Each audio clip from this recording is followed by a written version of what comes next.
Distributor ఉంటాడు, వాళ్ళ దగ్గరికి వస్తుంది. అక్కడి నుంచి రీటైల్ అవుట్లెట్ కిరాణా షాప్కి వస్తుంది, అక్కడి నుంచి మనకు వస్తుంది. సో మధ్యలో ఈ 5-6 చేతులు మారేటప్పుడు వాళ్ళు ఉచితంగా ఎవరైనా సేవ చేస్తారా? ఉచితంగా ఎవరైనా సేవ చేస్తారా? ఎవరి కమిషన్ వాళ్ళు తీసుకొని 20 రూపాయలకి తయారయ్యే ప్రొడక్ట్ నాకు 100 రూపాయలు పంపుతారు, 100 రూపాయలు అమ్మకి. వీటితో పాటు ఈ రోజు భారతదేశంలో మనం చూసుకున్నట్లయితే ప్రతిరోజు మనలో చాలా మంది తెలుసో తెలియకో ప్రతిరోజు మన డే టు లైఫ్ లో దినచర్యలో మనం వాడే ఎక్కువ ప్రొడక్ట్స్ అన్ని ఫారెన్ కంపెనీ ప్రొడక్ట్స్. ఈ రోజు భారతదేశంలో ఏ కార్పొరేట్ కంపెనీ చూసుకున్నా వాళ్ళు 100 రూపాయల టర్న్ ఓవర్ లో దాదాపుగా 30 రూపాయలు అడ్వర్టైజ్మెంట్స్ మీద ఖర్చు పెడుతుందండి.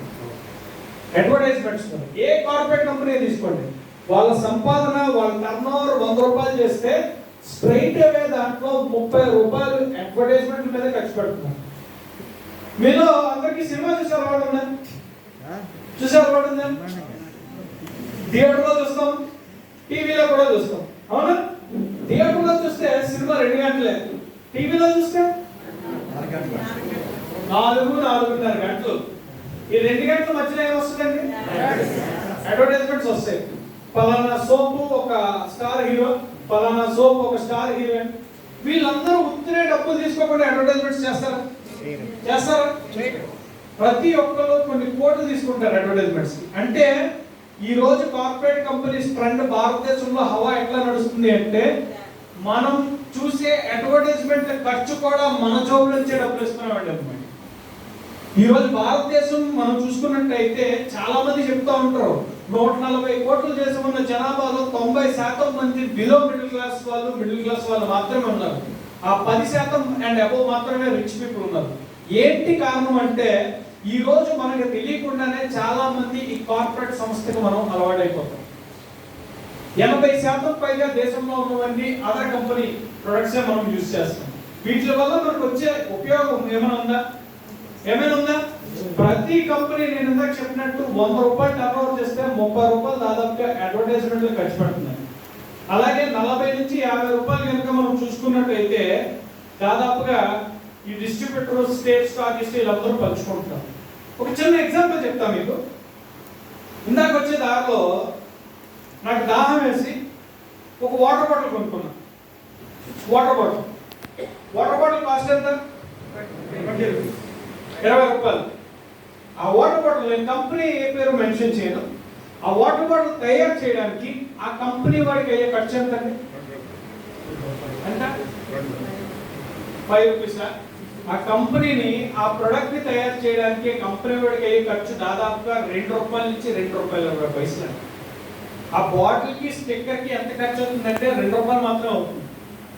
అందులో ఉన్న మంచినీళ్ళు మనం తాగుతాం కదా, దానికి వాడు మున్సిపాలిటీకి పే చేసింది కేవలం 20 పైసలు మాత్రమే. సో 2 రూపాయలు 20 పైసలకి తయారయ్యే ప్రొడక్ట్ ని 20 రూపాయలకి నేను కొనుక్కుంటున్నా. ఎందుకంటే ఆ ప్రొడక్ట్ టీవీలో వచ్చే అడ్వర్టైజ్మెంట్ కూడా డబ్బులు ఎవరు ఇస్తున్నారు? మనమే ఇస్తున్నాం. కరెక్టే కదా? కానీ డైరెక్ట్ సెల్లింగ్ లో ఉన్న అద్భుతం ఏమిటి? ఒక కంపెనీలో తయారయ్యే ప్రొడక్ట్ కంపెనీ నుంచి మధ్యలో మిడిల్ మేనేజ్మెంట్ అనేది ఎవరు లేకుండా స్ట్రైట్ అవే డిస్ట్రిబ్యూటర్ దగ్గరికి వస్తుంది. డిస్ట్రిబ్యూటర్ అంటే ఎవరండి? మనమేనా? డిస్ట్రిబ్యూటర్ అంటే ఇక్కడ ఎవరు? మనమే కదా. సో డైరెక్ట్ సెల్లింగ్ లో ఉన్న అద్భుతం ఏంటంటే మిగతా మనం చూసుకున్నట్టయితే ట్రెడిషనల్ మార్కెట్ లో ఈ రోజు ఒక కంపెనీలో తయారయ్యే ప్రొడక్ట్ ఎన్నో చేతులు మారి ఆఖరికి కస్టమర్ దగ్గరికి వచ్చేసరికి ఎంఆర్పీగా మనం కొనుక్కుంటాం. కానీ డైరెక్ట్ సెల్లింగ్ లో ఉన్న అద్భుతం ఏంటి అంటే ఈ రోజు ఒక కంపెనీలో తయారయ్యే ప్రొడక్ట్ కంపెనీ నుంచి డైరెక్ట్ గా డిస్ట్రిబ్యూటర్ దగ్గరికి వస్తుంది.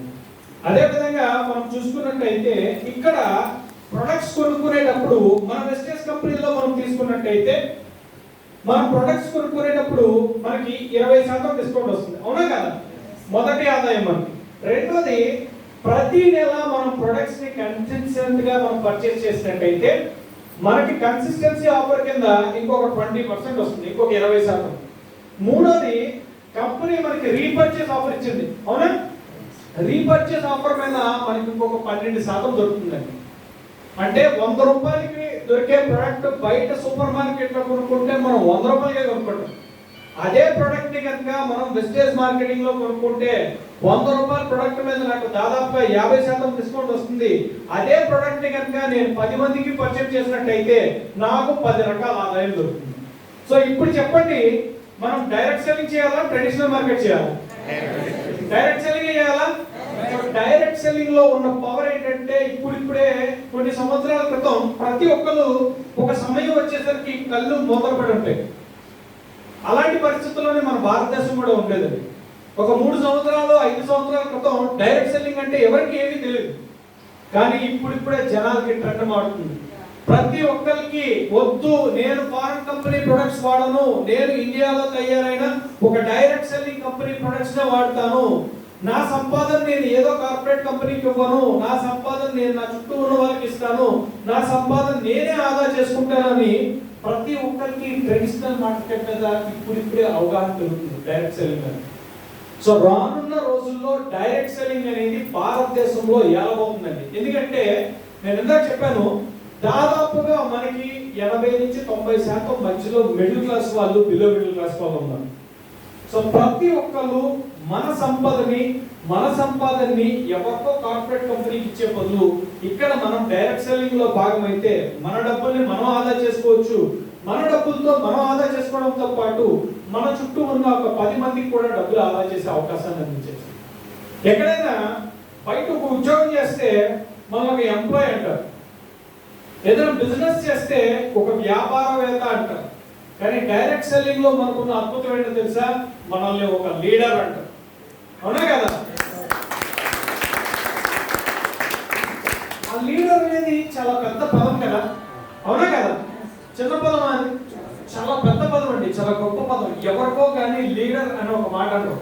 కానీ డైరెక్ట్ సెల్లింగ్ లో మనల్ని లీడర్ అని ఎందుకంటారో తెలుసా? మనకున్న ఆర్థిక స్వతంత్రాన్ని మనం నిలబెట్టుకోవడంతో పాటు మన చుట్టూ ఉన్న వాళ్ళకి కూడా ఆర్థిక స్వతంత్రాన్ని అందిస్తున్నాం కాబట్టి డైరెక్ట్ సెల్లింగ్ లో మనల్ని లీడర్స్ అంటారు. ఈరోజు ఒక మంచి మాట చెప్తా, నాకు చాలా ఇష్టమైన మాట. నేనే ప్రొఫెషన్ ని పెంచపరచడానికో ఎగైనెస్ట్ గానో కాదు. మనకి ఒక ఊర్లో ఒక డాక్టర్ కనుక సంపాదన పెరుగుతుందనుకో, ఆ ఊర్లో రోగాలు పెరుగుతున్నాయి నాకు, కరెక్టే కదా? ఒక ఊర్లో ఒక లాయర్ సంపాదన పెరుగుతుందనుకో, అక్కడ క్రైమ్ రేట్ పెరుగుతుందని అనుకో. అదే ఒక ఊర్లో కేసులు పెరుగుతున్నాయి అనుకోండి, పోలీస్ అతను ఇన్కమ్ పెరుగుతుందంటే కేసులు పెరుగుతున్నాను. కానీ అదే చోట ఒక నెట్వర్క్ పర్సన్ ఇన్కమ్ పెరుగుతుంది అంటే తన చుట్టూ ఉన్న 10 మంది సంపాదన కూడా పెరుగుతుందని అర్థం.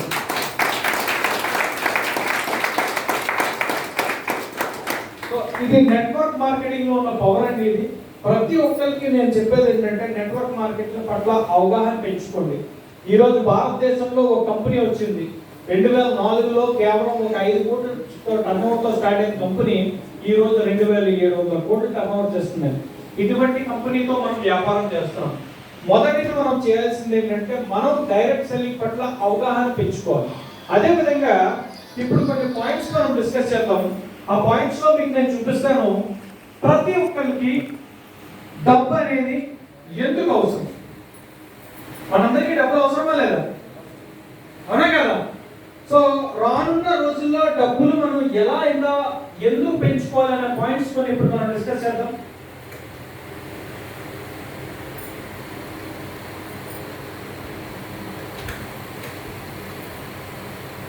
ఓకే, సో కొన్ని నెక్స్ట్ పాయింట్స్ లో కొన్ని సైట్స్ నేను మీకు చూపిస్తాను.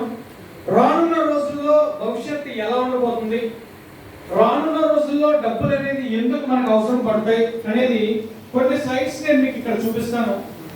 సింపుల్ గా చెప్పాలి అంటే ఇప్పుడు కొన్ని పాయింట్స్ మనం డిస్కస్ చేసుకోబోయే పాయింట్స్ లో ఒక ముఖ్యమైన పాయింట్ ఇన్ఫ్లేషన్. ఈ పదాన్ని ఎంతమంది విన్నారండి? ఓకే, దీనికి చాలా అర్థాలు ఉన్నాయి, అవునా? డెప్త్గా అయితే ఒక పుస్తకం రాయొచ్చు ఈ పదం మీద.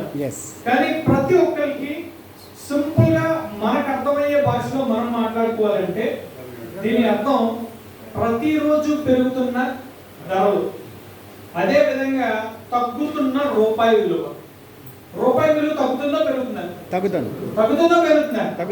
కొన్ని ఎగ్జాంపుల్స్ నేను చూపిస్తాను రూపాయి విలువ ఎలా తగ్గుతుంది అనడానికి. మనకు తెలుసు ప్రతిరోజు భారతదేశంలో ఏం జరిగినా జరగకపోయినా ఖచ్చితంగా ఒకటి మాత్రం జరుగుతుందండి. అదేంటంటే ధరలు పెరుగుతున్నాయి. పెరుగుతున్నాయా?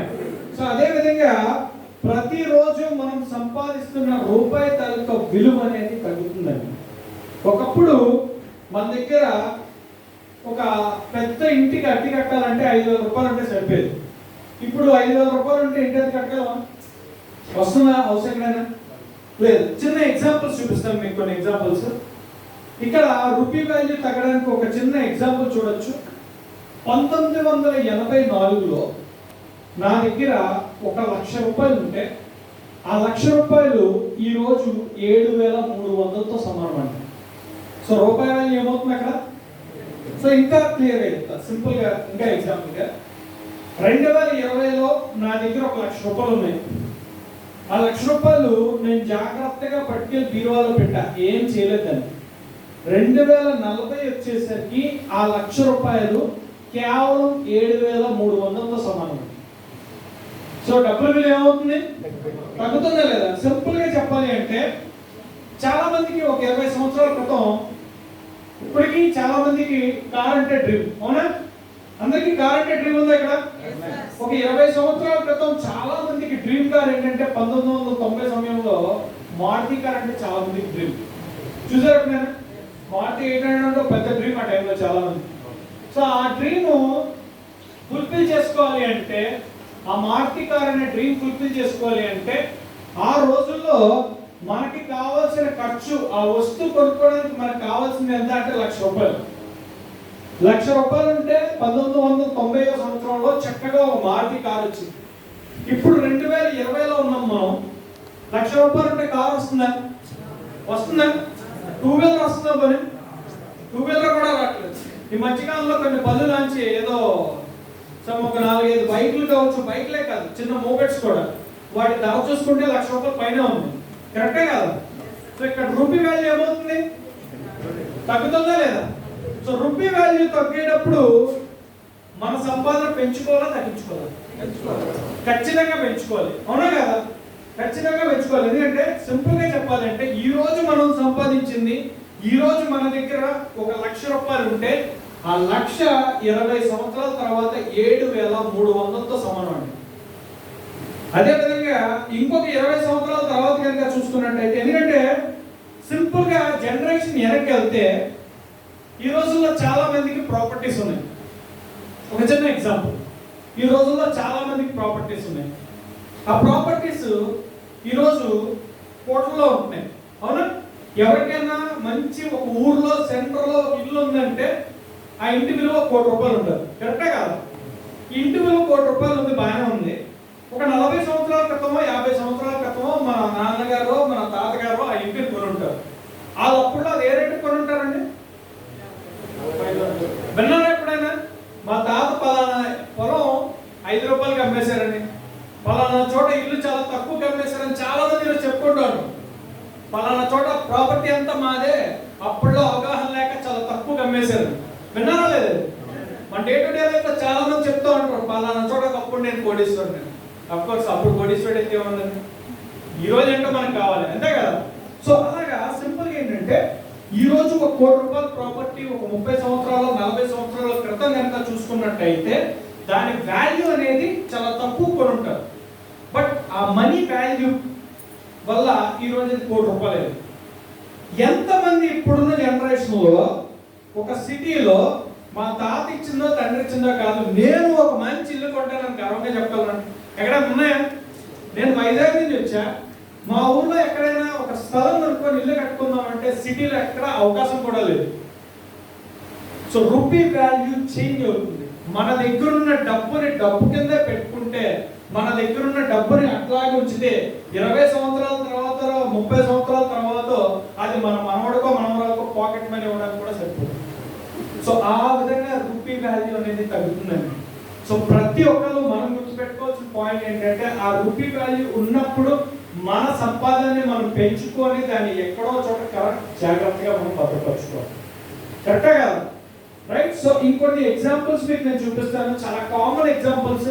మన డే టు డే లైఫ్ లో ప్రతిరోజు పెరుగుతున్న ఖర్చు కోసం మనం చూడొచ్చు. సో ఇక్కడ ఒక స్లైడ్ చూడొచ్చు మనం.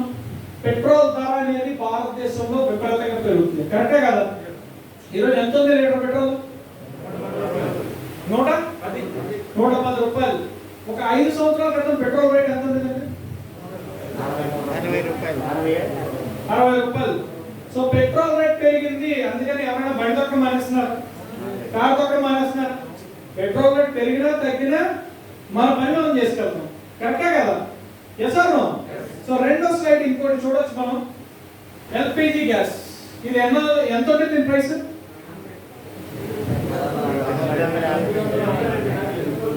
10 రూపాయల.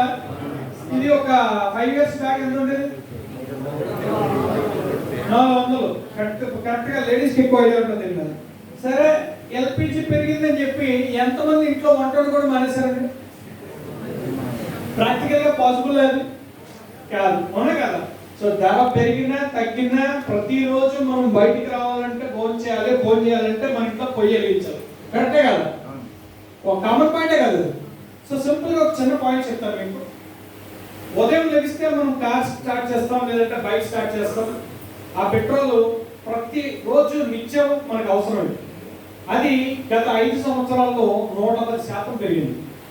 అలాగే ఎంత ధర పెరిగినా ప్రతిరోజు మనం ఇంట్లో యూజ్ చేయాల్సింది ఎల్పిజి సిలిండర్.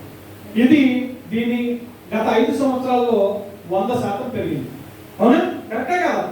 లాజిక్గా కాదు అది? ఎంతమందికి మనలో 5 సంవత్సరాల్లో 100% సంపాదన పెరిగిందండి? ఇది ఆలోచించాలా లేదా? కరెక్టే కదా? 5 సంవత్సరాల్లో పెట్రోల్ మీద 120% పెరిగింది, 5 సంవత్సరాల్లో ఎల్పిజి మీద 100% పెరిగింది. ఎంతమందికి మనలో గత 5 సంవత్సరాల్లో 100% ఇన్కమ్ పెరిగింది? సో డబ్బులు అవసరమా లేదా? మనకి అవసరమా లేదా? డబ్బులు అవసరం కాదండి, చాలా అవసరం. రానున్న రోజుల్లో, రానున్న జనరేషన్స్ కి, రానున్న పెరుగుతున్న ఖర్చులకి, పెరుగుతున్న ధరలకి మనకి డబ్బు అనేది అవసరం కాదండి, చాలా చాలా అవసరం. సో ప్రతి ఒక్కరికి మనం గుర్తు పెట్టుకోవాల్సిన పాయింట్, ఎప్పటికప్పుడు అనలైజ్ చేసుకోవాల్సిన పాయింట్, ప్రతి సంవత్సరం నా సంపాదన ఎంత పెరుగుతుంది? ఈ పాయింట్ వెళ్ళి ఎవరిని అడుగుతాం మనం? మన ముఖ్యమంత్రిని అడుగుతాం, అపోజిషన్ లీడర్ అడుగుతాం, లేదంటే మన ఫేవరెట్ హీరోని అడుగుతామా, నచ్చిన స్పోర్ట్స్ స్టార్ని అడుగుతాం? ఎవరికి అడగలేదు? కరెక్టే కదా? ఇది మనకి మనం వేసుకోవాల్సిన ప్రశ్న. గత 5 సంవత్సరాలుగా నా సంపాదన ఎంత పెరిగింది? ప్రతి సంవత్సరం నా ఆదాయం ఏ విధంగా పెరగబోతుంది? అడగలా లేదా? సో ఇక్కడ కొన్ని స్లైడ్స్ చూడొచ్చు. ప్రతిరోజు మనకి భారతదేశంలో ఎలా పెరుగుతున్నాయి ఖర్చులు అనడానికి ఒకటి మనం చూడొచ్చు, ఎలక్ట్రిసిటీ బిల్. అవునా? ఇది పెరుగుతుందా తగ్గుతుందా? ఒకప్పుడు ఇంటిల్లిపాది కలిపి ఒక 10 సంవత్సరాలు 15 సంవత్సరాల క్రితం ఒకే ఒక ల్యాండ్ లైన్ ఉండేదండి. ఆ ఒకే ఒక ల్యాండ్ లైన్ తో ఇంటిల్లిపాది ఫోన్ వాడుకునేవారు. ఈ రోజు మనం చూసుకున్నట్టయితే ఇంట్లో రిటైర్ అయిపోయి 70 సంవత్సరాల వాళ్ళు కూడా స్మార్ట్ ఫోన్ యూజ్ చేస్తున్నారు, కరెక్టే కదా? యాక్సెప్ట్ అన్నాడు. చాలా వరకు సాధారణంగా అందరూ 9:30 10 తర్వాత పడుకుంటేవారు. ఇప్పుడు జనరేషన్ ఎలా ఉందంటే 10 గంటలకు ఇంట్లో లైట్ అయిపోయిన తర్వాత మన మంచం రోజు ఇంకో లైట్ వెళ్తుంది. ఏంటది? మొబైల్ లైట్, కరెక్టే కదా? సో ఇంట్లో 4 ఫోన్లో 5 ఫోన్లో వాడుకోమంటే వాటికి ఛార్జింగ్ పడతామా? అవునా? సో ఒకప్పుడు చూసుకున్నట్టయితే చక్కగా ఇంట్లో ఒకే టీవీ ఉండేది. ఇప్పుడు టెక్నాలజీ వల్ల ఇంటికి ఒక టీవీ, బెడ్రూమ్ కో టీవీ. వీటితో పాటు ఒక 10-15 years బ్యాక్ మన పిల్లలు కానీ పెద్దవాళ్ళు కానీ బయటికి వెళ్ళి ఎండలో చెమట పట్టేది, ఒళ్ళు చక్కగా బాడీ అంతా అలిసేది. ఇప్పుడు ఎంత కంఫర్ట్ మన లైఫ్లో పెరిగిపోయిందంటే బయట 10 నిమిషాలు ఎండలో తిరిగితే ఇంట్లో ఏసీ 3 గంటలు రన్ అవుతుంది, కరెక్టే కదా? ప్రతి బెడ్రూమ్లో ఫ్యాన్ ఒకప్పుడు ఉండేది కాదు, చక్కగా న్యాచురల్ ఎయిర్, కరెక్ట్గా కూర్చొని చక్కగా న్యాచురల్ ఎయిర్ యూజ్ చేసుకున్నాం.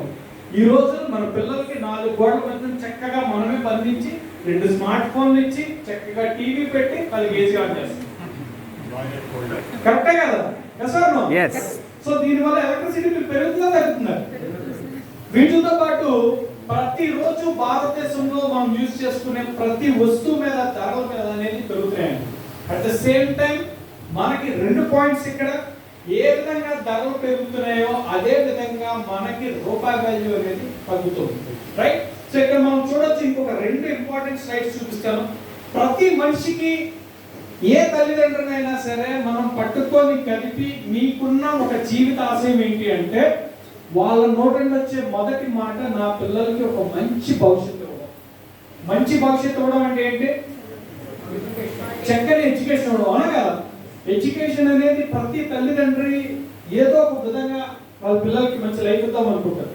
సో ఈ రోజు మన ఇండియాలో చూసుకున్నట్టయితే కార్పొరేట్ స్కూల్స్ తాలూకా ఇండియాలో one of the best business ఏదంటే ఎడ్యుకేషన్ అయిపోయింది. అవునా కదా? చిన్న చిన్న లాస్ట్ 1.5 year గా లాక్డౌన్ వచ్చింది. చాలా మందికి సంపాదన లేదు, చాలా మందికి సరైన ఇన్కమ్ లేదు. కానీ లాక్డౌన్ లో కూడా పిల్లలకి ఫీజులు కట్టేవాళ్ళు ఎవరైనా ఉన్నారా? కట్టారా? చాలా మంది ఉంటారు. అవునా కదా? సరే పలానా స్కూల్ నుంచి కాల్ వచ్చింది, మీ పిల్లలకి ఆన్లైన్ లో మేము చదివించేస్తున్నాం, ఇమీడియట్ గా ఫీజు కట్టండి. ఇలాంటి ఫోన్లు వచ్చాయా లేదా? సో ఇండియాలో one of the best business అయిపోయింది ఎడ్యుకేషన్, రైట్? సో ఇదంతటికి దీనికి ఒక చిన్న ఎగ్జాంపుల్ చెప్తాను. చాలా మంది తల్లిదండ్రులు చేసే ఒక చిన్న మైన్యూట్ ప్రాబ్లం ఏంటంటే పిల్లలు స్కూల్లో ఉండేటప్పుడు మనకి ఒక మాదిరిగా ఇన్కమ్ సరిపోతుంది, అంటే వాళ్ళ స్కూలింగ్ అయ్యే ఖర్చులు తక్కువ ఉంటాయి. సో చాలా మంది ఈ టైంలోనే ఒక కంఫర్ట్ జోన్లోకి వెళ్ళిపోతారు. నెలకి 20,000 30,000 వస్తే ఆ పిల్లల స్కూల్ ఫీజులకు ఒక 5,000 10,000 అవుతుంది, మిగతాది మెయింటెనెన్స్ సరిపోతుంది, ఆరామ్సే బండి వెళ్ళిపోతుంది. కానీ ఎప్పుడైతే ఒకసారి మన పిల్లలు ఎదగడం స్టార్ట్ చేసి స్కూల్ నుంచి కాలేజ్కి వెళ్తారో ఒక్కసారి ఖర్చులు డబల్ అవుతాయి. కరెక్టే కదా? సార్ ఒకసారి మనం పిల్లలు ఎప్పుడైతే స్కూల్ నుంచి కాలేజ్కి వెళ్తారో ఖర్చులు అనేవి డబల్ అవుతాయండి. ఈ రోజు ఒక చిన్న చిన్న కాలేజీల్లో మనం ఒక ఇంటర్మీడియట్ చదవాలి మన పిల్లలకంటే ఒక సాదా కాలేజీలో కూడా నెలకు ₹1,00,000 తీసుకుంటున్నారు. అవునా? ఈరోజు ఏ కాలేజీలో చూసుకున్నా బీటెక్ చేయాలన్నా, మెడిసిన్ చేయాలన్నా, ఆఖరికి డిగ్రీ చేయాలన్నా సరే ఏ కాలేజీలో అయినా సంవత్సరానికి ఒక ₹1,00,000 ఖర్చు పెడుతున్నారు. సో ఎంత ఖర్చు పెట్టి ఈ సమాజంలో అడుగు పెట్టిన తర్వాత ఒక లైఫ్ స్టైల్ స్టార్ట్ చేసిన తర్వాత మనకి మంచి జాబ్స్ ఏమైనా ఉన్నాయా? బయట ఉన్నాయా? ఎంతమంది అన్ఎంప్లాయ్మెంట్ ఉందండి మన భారతదేశంలో? చాలా కష్టపడతారు. 20 సంవత్సరాలు 22 సంవత్సరాలు తల్లిదండ్రులు దాచుకున్న డబ్బంతా కష్టపడి సంపాదించిన తర్వాత కూడా బయట సరైన ఉపాధి లేదు. అఫ్కోర్స్ అది సెకండరీ పాయింట్. బట్ ఈ రోజు విద్యకి ప్రతి ఒక్కరు ఎంత ఖర్చు పడుతున్నారంటే కొన్ని లక్షలని మనం చెప్పుకోవచ్చు. కరెక్టేనా? సో వీటితో పాటు ఆరోగ్యం. ఎప్పుడైనా పొరపాటున ఒంట్లో బాగా ఒక డాక్టర్ దగ్గరికి వెళ్ళామా మన వాలెట్ ఖాళీ అయిపోతుంది. కరెక్టే కదా? అవునా? చాలా మంది నాకు తెలిసి ఇండియాలో ఒక అనాలిసిస్ ప్రకారం కొన్ని సర్వేస్ ఏం చెప్తున్నాయంటే చాలా మంది ఈ ఖర్చుకు భయపడి వాళ్ళకున్న రోగాలు దాచుకుంటున్నారు. కరెక్టే కదా? యాక్సెప్ట్ అవునా? డాక్టర్ దగ్గరికి పలానా ప్రాబ్లం వస్తుంది, ఇది ఏదో ఇష్యూ అవుతుంది బాడీలో అని తెలుసు, హెల్త్ ఎక్కడో కొడుతుందని తెలుసు, కానీ డాక్టర్ దగ్గరికి వెళ్తే నాకున్నది ఎక్కడ లాగేసుకుంటాడో అని భయం. కరెక్టే కదా? ఇండియాలో మనం చూసుకున్నట్టయితే గత 5 నుంచి 7 సంవత్సరాలుగా మెడికల్ ఎక్స్పెన్సెస్, మందుల ఖర్చులు అనేది విపరీతంగా పెరిగిపోయాయి. అన్ని విషయాల్లో చూసుకున్నట్టయితే చాలా మంది అప్పుడప్పుడు పిల్లలకి హెల్త్ బాగాలేదని చెప్పి డాక్టర్ల దగ్గరికి పట్టుకెళ్తారు. వాళ్ళు ఫీజులు అంతా చార్జ్ చేస్తున్నారు. అవునా కదా? సాధారణంగా హెల్త్ అనేసరికి ఎవరైనా కాంప్రమైజ్ అవుతారు? మనకున్నది ఏదో చేసైనా సరే ఆరోగ్యాన్ని మనం చూసుకుంటాం, రైట్? సో ఇది ఒక పెద్ద బిజినెస్ అండి. సో వీటన్నిటికీ మనకు సంపాదన ఉండాలా లేదా? ఉండాలా లేదా? సో డబ్బులు అనేది అవసరం అనే మాట చాలా చిన్నదండి, చాలా చాలా అవసరం. ఉంది నార్మల్గా అవసరం అయితే చాలు, చాలా చాలా అవసరం. సో ఇంకొక ఎగ్జాంపుల్ చూపిస్తాను మీకు. ఈ రోజున సినారియోలో ప్రతిదీ బయట మనకి ఎంత లగ్జరీగా ఉందో అలాగే ప్రతి సంవత్సరం సగటున భారతదేశంలో ప్రతి మనిషి యొక్క ఆదాయం ఎంత పెరుగుతుంది అని పక్కన పెడితే ప్రతి సంవత్సరం యావరేజ్ గా మనిషి బతకడానికి కావాల్సిన సంపాదన ఖర్చులు 35 నుంచి 50% పెరుగుతున్నాయండి.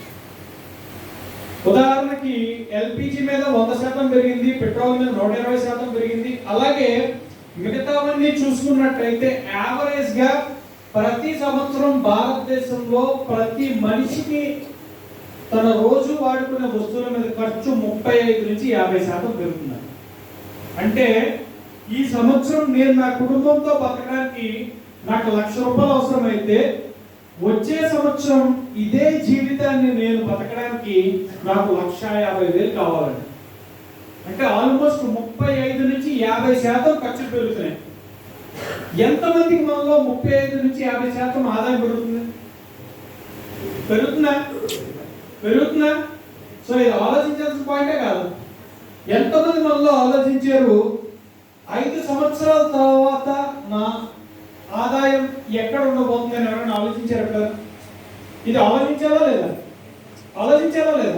ఈ రోజు మనం ఉన్నాం, మన కుటుంబానికి మనకు ఒక 50,000, 1,00,000 రూపాయలు, నెలకు 2,00,000, 30,000, 40,000 సంపాదిస్తున్నాం. ఎస్, ఈ ఉన్న డబ్బులతో ఈ రోజు నేను బాగానే ఉన్నా. కానీ 5 సంవత్సరాల తర్వాత ఈ ఇన్ఫ్లేషన్ ని దృష్టిలో పెట్టుకొని, ఈ రూపాయి వాల్యూ తగ్గడం, ఈ ఖర్చులు పెరగడం దృష్టిలో పెట్టుకొని 5 సంవత్సరాల తర్వాత నా ఇన్కమ్, నా ఆదాయం ఎంత ఉండబోతుందని ఎవరైనా ఆలోచించారు? ఇది ఆలోచించాలా లేదా? సో ప్రతి ఒక్కరికి ఈ ఆలోచన వచ్చేటప్పుడు మనిషి బతకడానికి, ఎథికల్ గా బతకడానికి 2 మార్గాలు ఉంటాయి. ఒకటి, ఎక్కడికైనా వెళ్ళి ఏదైనా వ్యాపారం చేయాలి, లేదా ఏదైనా ఒక ఉద్యోగం చేయాలి.